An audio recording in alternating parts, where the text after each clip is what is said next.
Welcome back, guys. Today we're going to be looking at a worker placement game, probably one of the originals and one of the easiest to learn and play, called Lords of Waterdeep, set in the Dungeons and Dragons IP. It's not really a theme, it's kind of pasted on, but you don't have to know about Dungeons and Dragons to learn how to play the game. So let's crack on and I'll explain how the game works. So everyone gets a player board with a certain amount of pieces on there, and the amount of playing pieces you get goes down with the amount of more players that there are. And the basic way of playing the game is you take your workers and place your workers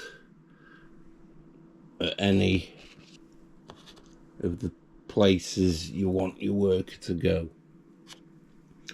Now, the way the game works is you have a number of these quest cards at the start of the game. I believe it's 2. So we'll have a look at these. This first one here, you need to get 1 orange fighter, 2 black thieves, rogues, and 2 purple wizards to complete this quest. So if we look on the board, we decide, right, we need an orange fighter. So you might want to place your worker at the Field of Triumph. You place your worker there, and as you can see from the space, you collect 2 orange workers. Blackstaff Tower to get a wizard. That one there, the Grinning Tavern, you get 2 rogues.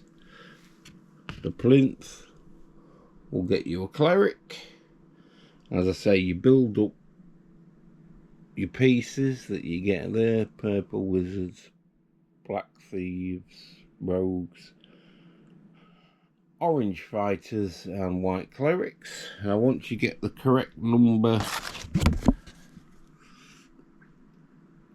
of pieces on your quest, you turn those in and you place your quest on your board, completing the quest.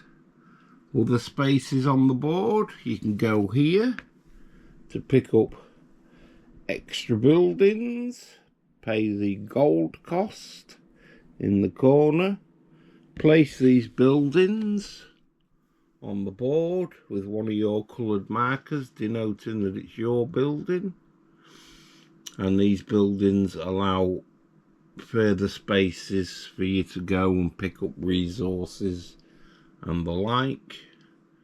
And each player, if one of the other players go there, they get to do the action, but the owner gets a bonus on the bottom.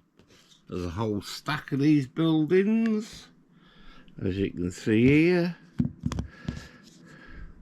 and each one does something slightly different and you get different rewards. Well, the place you can go is to Waterdeep Harbour, which allows you to play intrigue cards. These may give you a bonus, or they may mess with other opponents. Each card does what it says on the card, as you can see there. I say there's a whole stack of these. You can also go to Cliff Watch Inn, where you collect new quests and more come out to replace them as you go along. Collect a quest and 2 gold from that one. Collect a quest and play an intrigue card if you want to go there. And this one is just resets all the quests, and the quest discard pile is there. Play continues. Each round there are also victory point markers on these. Once you get to round 5, you get an extra worker, and the aim of the game is to collect the most amount of points, and at the end of the game whoever has the most points is the winner. I say it's called a worker placement game because everyone takes a turn placing workers where they want to go. Obviously you can have up to 3 workers at this place. This is where you play your intrigue cards. 3 at the quest place, and everywhere else you can only place 1. So if you go there first, nobody else can go there that turn. Worker placement mechanic.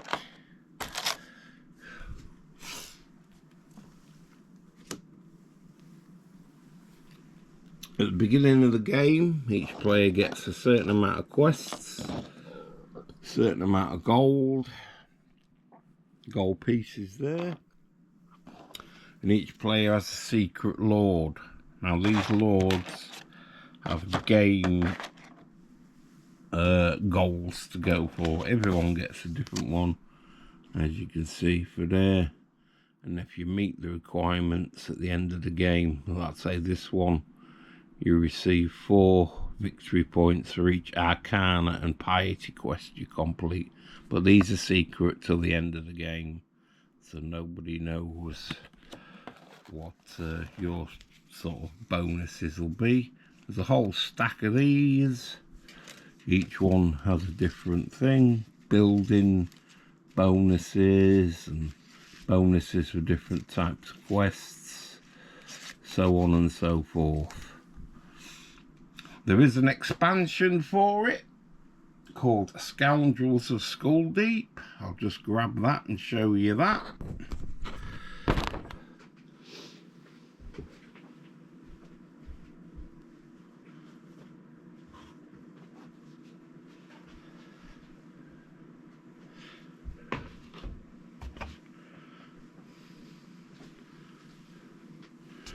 So here we go. Actually it's Scoundrels of Skullport. But what this does, it adds an extra player to take you up to a maximum of 6 players instead of 5. It also comes with 3 mini boards that you put to the side of the main board, again with additional places for you to place your workers and get resources. And it also introduces a corruption mechanic, because with the expansion you get some extra lords that are evil, and the corruption mechanic is bonuses for them but minuses for everybody else. You get corruption tokens, place them on the board, and the quests, some of them have corruption on them as well.